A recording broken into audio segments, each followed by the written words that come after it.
शरद मेरे सहयोगी भी मेरे साथ जुड़ रहे हैं।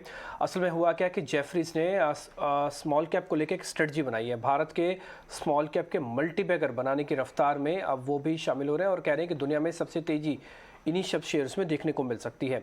तो एक बार उसकी एक पूरी रिपोर्ट की जो डिटेल्स हैं, कौन कौन से शेयर है उसमें, क्या उनका व्यू पॉइंट है, क्या उनका कहना है, ये बस शरद आपको कंपाइल करके पूरा बता देंगे। फिर इसमें से हम एक दो शेयर छांट लेंगे, पता भी कर लेंगे उनमें क्या करना चाहिए। शरद बताइए। जी बिल्कुल, जेफरीज का एक रिपोर्ट आया है माइक्रो कैप स्ट्रैटेजी को लेके और देखा जा रहा है कि भारत का जो हिट रेट है 5 साल का एवरेज देखा है तो वन ऑफ द बेस्ट है वर्ल्ड का देखा जाए, और बहुत शानदार रिटर्न जो है स्मॉल कैप स्पेस में देखने मिली है। पिछले 20 साल में आउट परफॉर्मेंस भी देखी गई है मिड कैप स्पेस में और लार्ज कैप स्पेस में, और one of the best asset classes माना जाता है। जेफरीज के द्वारा कहा गया है कि ये बेस्ट सोर्स है मल्टी बैगर्स के लिए। अगर भारत के 5 साल के मल्टी बैगर रेट्स के बारे में बात करें तो भारत का जो क्वार्टरली एवरेज हिट रेट है लगभग 20% का, वहीं चाइना, यूरोप और इवन जो ग्लोबल बेसिस पे अगर आंकड़े देखें तो लगभग 9 से लेकर 17% तक का ग्रोथ देखने मिला है, और यूएसए तो और पीछे है लगभग 8.5% पे। लेकिन कुछ अहम स्टॉक्स है जो आप कह सकते हैं जेफरीज ने जो पोटेंशियल मल्टी बैगर्स के नाम पे कहा है, तो उसमें जो है सबसे पहले जो है हम कहेंगे सीसीएल प्रोडक्ट्स को लेके, आपके कॉफ़ी की प्रोडक्ट्स की कंपनी है। इसके अलावा Tata chemicals, transport corporation of India, केई इंडस्ट्रीज़ और ग्रीन पैनल इंडस्ट्रीज़, इनके जो फॉरवर्ड पी रेशियो भी है अगर देखा जाए तो हम लोग देख सकते हैं 10 से लेके 15 तक है, तो वैल्यूएशंस भी थोड़े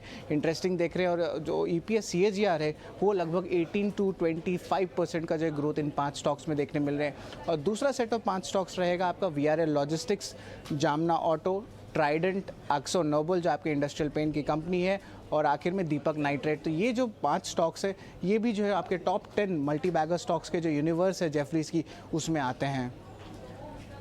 ठीक है, ये सारे की सारी लिस्ट आपके सामने शरद ने बताई है और उनका क्या व्यू पॉइंट है। और एक और चीज़ जिस पे गर्व होना चाहिए वो ये है कि छोटे मझोले शेयर्स भी भारत में अक्रॉस द वर्ल्ड अच्छी परफॉर्मेंस दे रहे हैं। 20% का उनका हिट रेशियो है, जो आप अपनी स्क्रीन पर भी देख भी पा रहे थे। पहली प्लेट उसी के रिगार्डिंग थी। इसमें से कुछ एक शेयर हमने छांटे और मेहमानों से फटाफट से पता करते हैं क्या करना चाहिए। वीआरएल लॉजिस्टिक तो कई दिनों से हम भी डिस्कस कर रहे हैं। एक बार क्षितिज वीआरएल लॉजिस्टिक देख के बताइए, जेफरीज की लिस्ट में भी है और आपकी लिस्ट में भी होगा पक्का? जी जी बिल्कुल, यहाँ पे वीआरएल लॉजिस्टिक का मेरे को बिल्कुल ध्यान है कि हम लोगों ने लास्ट वीक भी आपके शो पे हम लोगों ने स्टॉक को डिस्कस किया था, और मैंने वहां पे भी यही बताया था कि उस टाइम स्टॉक ट्रेड हो रहा था 645 650 के लगभग।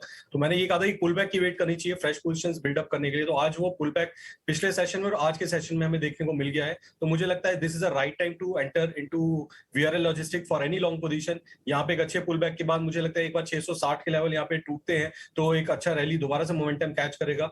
डाउन साइड में मुझे लगता है जब तक 600 के लेवल सस्टेन कर रहे हैं स्टॉक अच्छे मोमेंटम में है।